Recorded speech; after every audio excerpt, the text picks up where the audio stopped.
आज मैं आम आदमी पार्टी के सभी विधायकों की तरफ से कहूंगी कि ये सत्र और ये दिन हमारे लिए बहुत खुशी का दिन है, क्योंकि तकरीबन 1.5 साल के बाद हमारी पार्टी के राम और लक्ष्मण अरविंद केजरीवाल जी और मनीष सिसोदिया जी दोनों एक साथ इस सदन में बैठे हुए हैं। तो इस बात की सभी आम आदमी पार्टी के विधायकों को बहुत खुशी है। लेकिन हम सबके मन में दुख भी है, हम सबके मन में दुख भी है, क्योंकि वो व्यक्ति, वो नेता अरविंद केजरीवाल जी, जिनको दिल्ली की जनता ने प्रचंड बहुमत से जिता के भेजा, भारतीय जनता पार्टी के षड्यंत्रों की वजह से, भारतीय जनता पार्टी ने जो उन पर कीचड़ उछाला, भारतीय जनता पार्टी ने उन्हें झूठे केसों में जो फंसाया, भारतीय जनता पार्टी ने 6 महीने उन्हें जेल में रखा, उसकी वजह से अरविंद केजरीवाल जी को इस्तीफा देना पड़ा और आज वो इस मुख्यमंत्री की कुर्सी पर नहीं बैठे हुए हैं जिस पे दिल्ली की जनता ने उन्हें बिठाया था। इस बात का हम सबको बहुत दुख है। पिछले 2 साल से आम आदमी पार्टी को, अरविंद केजरीवाल जी को परेशान करने में भारतीय जनता पार्टी की और उनकी एजेंसीज ने कोई कसर नहीं छोड़ी। हमारे पार्टी के कोई ऐसे विधायक नहीं होंगे, कोई ऐसे नेता नहीं होंगे, कोई ऐसे मंत्री नहीं होंगे जिनके खिलाफ इनकी सीबीआई ने, ईडी ने, इनकम टैक्स ने, एसीबी ने केस नहीं किए होंगे। हमारे सब नेताओं के घरों पर रेड हो गई, उनके ऑफिस पर रेड हो गई, उनके पैतृक गांव पर रेड हो गई, मनीष जी के तो लॉकर पर रेड हो गई और मिला उनको क्या, एक झुंझुना।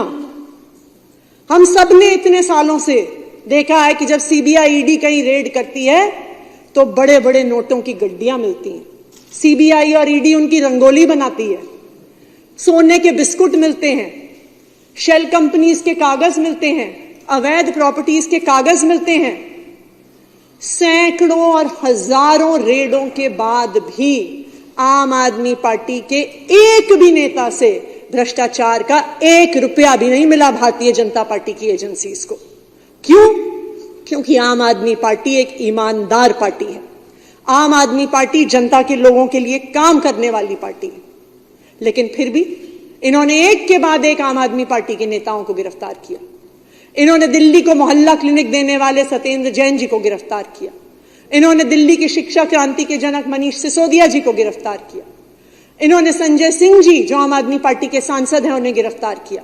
और जब इतनी कोशिशों के बावजूद भी आम आदमी पार्टी के दिल्ली सरकार के काम नहीं रोक पाए, तो इन्होंने दिल्ली के लोकप्रिय मुख्यमंत्री अरविंद केजरीवाल जी को भी गिरफ्तार किया, सिर्फ षड्यंत्र रचने के लिए, सिर्फ दिल्ली वालों के काम रोकने के लिए, सिर्फ आम आदमी पार्टी को बदनाम करने के लिए। अध्यक्ष महोदय, अरविंद केजरीवाल जी को गिरफ्तार क्यों किया, इसे समझने के लिए हमें दिल्ली के लोकतंत्र का इतिहास समझना पड़ेगा, और शायद देश का। 2013 से पहले अगर आप दिल्ली का इतिहास देखिए तो सरकारें आती थी, सरकारें जाती थी, पार्टियां आती थी, पार्टियां जाती थी, मुख्यमंत्री आते थे, मुख्यमंत्री जाते थे, लेकिन एक आम इंसान की जिंदगी में कोई फर्क नहीं पड़ता था। जब 1 तारीख आती थी ना, तो जब एक पति अपनी पत्नी को अपनी तनख्वाह देता था तो वो यही सोचती थी कि इतने से पैसे में साल कैसे, महीना कैसे चलेगा। जब 25 तारीख आती थी तो हर महिला, हर गृहिणी आपको बताएगी कि घर में पैसे खत्म हो जाते थे, कैश खत्म हो जाता था, तो वो सोचती थी कि अगले 5 दिन हम कैसे अपना गुजारा करेंगे। एक परिवार अपना पेट काट काट के बच्चों को प्राइवेट स्कूल में भेजता था, अपने गहने गिरवी रख के, अपना घर गिरवी रख के अपने परिवार वालों का इलाज कराता था। लड़कियां जब अपनी पढ़ाई खत्म कर लेती थी, 12वीं की पढ़ाई खत्म कर लेती थी, तो उनको कह दिया जाता था कि जी कॉलेज बहुत दूर है, आने जाने का खर्चा बहुत ज्यादा है, तो तुम तो कॉरेस्पॉन्डेंस में घर से पढ़ लो। ये हाल होता था दिल्ली के लोगों का, दिल्ली के आम लोगों का, दिल्ली के गरीब लोगों का। लेकिन 2015 में दिल्ली में एक चमत्कार हुआ।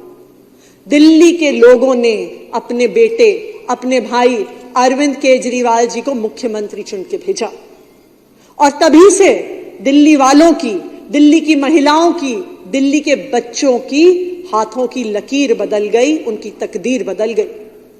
अरविंद केजरीवाल जी वो आदमी हैं जिन्होंने दिल्ली वालों को 24 घंटे बिजली दी, फिर भी 0 बिजली का बिल दिया। अरविंद केजरीवाल जी वो व्यक्ति हैं जिन्होंने गरीब बच्चों को वर्ल्ड क्लास शिक्षा दी, इंजीनियर बनने का मौका दिया, डॉक्टर बनने का मौका दिया, एंटरप्रेन्योर बनने का मौका दिया, ये हैं अरविंद केजरीवाल जी। ये वो व्यक्ति हैं जिन्होंने परिवारों को उस व्यथा से निकाला कि परिवार के एक सदस्य के इलाज के लिए हमें अपना घर गिरवी रखना पड़ता था। इन्होंने सब सरकारी अस्पतालों में वर्ल्ड क्लास इलाज दिया, मोहल्ला क्लिनिक में फ्री दवाइयां दी, लड़कियों को कॉलेज में पढ़ने का मौका दिया क्योंकि बस यात्रा फ्री कर दी, बुजुर्गों को फ्री तीर्थ यात्रा दी। और ये सब तब किया जब साथ में उन्होंने दिल्ली को, और मैं ये बता दूं, भारतीय जनता पार्टी की तो 22 राज्यों में सरकार है, एक राज्य में भी ना ये फ्री बिजली देते हैं, ना पानी देते हैं, ना अच्छे स्कूल देते हैं, ना अच्छे अस्पताल देते हैं, फिर भी घाटे में चलती हैं इनकी सरकारें। अरविंद केजरीवाल जी ने फ्री बिजली दी, पानी दिया, स्कूल दिए, अस्पताल दिए, मोहल्ला क्लिनिक दी, फ्री बस यात्रा दी, तीर्थ यात्रा दी, और फिर भी देश की इकलौती मुनाफे में चलने वाली सरकार दी। ये है अरविंद केजरीवाल जी की सरकार, ये है आम आदमी पार्टी की सरकार। क्यों कर पाए? क्योंकि अरविंद केजरीवाल कट्टर ईमानदार हैं। क्यों कर पाए? क्योंकि आईआईटी से पास आउट इंजीनियर हैं, पढ़े लिखे हैं, इनको काम करवाना आता है, इसलिए 10 साल में इतना बेहतर काम कर पाए। अब भारतीय जनता पार्टी की क्या समस्या थी? अपने तो किसी भी राज्य में वो काम करके नहीं दिखा सकते थे, अपने तो किसी भी नेता पे ईमानदारी का ठप्पा नहीं लगा सकते थे, कहीं अच्छे स्कूल नहीं दे सकते थे, कहीं अच्छे अस्पताल नहीं दे सकते थे। तो उन्होंने सोचा जी हम एक काम करते हैं, इस ईमानदारी से काम करने वाले नेता पर कीचड़ उछालते हैं। और तभी सीबीआई का केस किया, ईडी का केस किया, परेशान किया अरविंद केजरीवाल जी को, उनके सारे नेताओं को। क्यों? उनकी ईमानदारी पे कीचड़ उछालना चाहते थे, दिल्ली वालों के काम रोकना चाहते थे, और इसीलिए काम रोकने के लिए अरविंद केजरीवाल जी को जेल में डाल दिया। लेकिन अध्यक्ष महोदय, भारतीय जनता पार्टी को लगता है कि ये ईडी और सीबीआई और एसीबी, दिल्ली पुलिस में बहुत ताकत है। लेकिन मैं आपको बता दूं, आपकी ईडी और सीबीआई और दिल्ली पुलिस और से बहुत ज्यादा ताकत दिल्ली की माओं की दुआओं में है, दिल्ली की बहनों के आशीर्वाद में है, दिल्ली के बच्चों को प्यार में है, और उसी प्यार और उसी आशीर्वाद की वजह से अरविंद केजरीवाल जी बाहर आए हैं। अरविंद केजरीवाल जी चाहते तो इस्तीफा नहीं देते।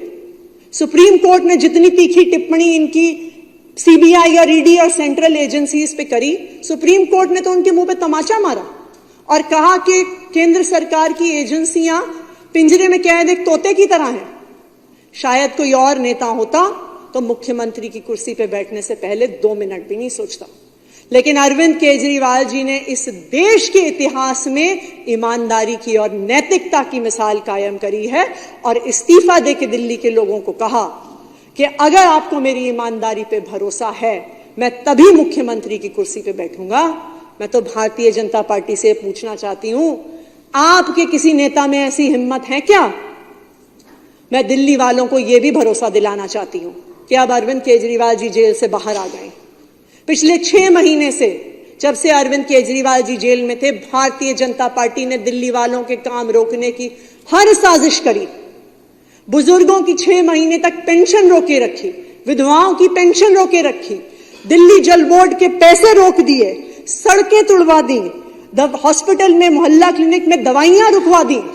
लेकिन अब अरविंद केजरीवाल जी जेल से बाहर आ गए हैं, और मैं दिल्ली वालों को यह भरोसा दिलाती हूं कि अरविंद केजरीवाल जी के मार्गदर्शन में दिल्ली वालों के सारे रुके हुए काम अगले 6 महीने में होने वाले हैं, जैसा अरविंद केजरीवाल जी ने दिल्ली वालों को वादा किया।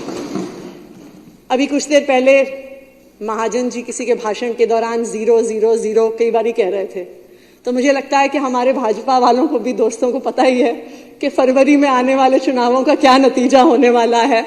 इस बार तो अभी वहां पे हाउस में 8 सीटें आपके पास हैं, पर जो षड्यंत्र आपने दिल्ली के बेटे, दिल्ली के भाई अरविंद केजरीवाल के खिलाफ रचा है, अध्यक्ष महोदय, अगली बार आपके पास ऑपोजिशन की कुर्सियों में एक भी व्यक्ति बैठने के लिए नहीं होगा।